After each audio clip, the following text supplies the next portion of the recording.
Hello friends, welcome to Ftopreview.com. In this video we are learning how to add dynamic zoom option or effect in your image or video. This is my DaVinci Resolve 18 and you can see here this is my edit page and there is my image. I'm just playing that. There is no motions and it will be played. And select that image or video, then go to the sections, take video, then turn on dynamic zoom.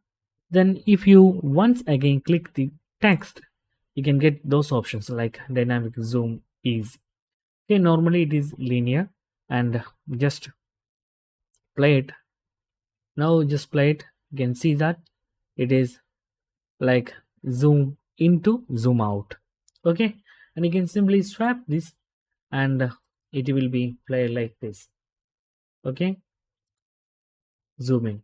This is the most used two type of dynamic zoom into zoom out and zoom out to zoom in. So you can simply choose that, and also you can choose another options like ease in, ease out, ease in and out. So that's guys very simple tutorial.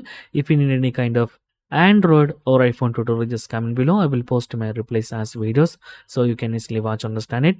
And if you enjoy this video, please like, comment, share and subscribe our channel for getting more videos like this. Thank you so much for watching. Have a nice day. Bye bye.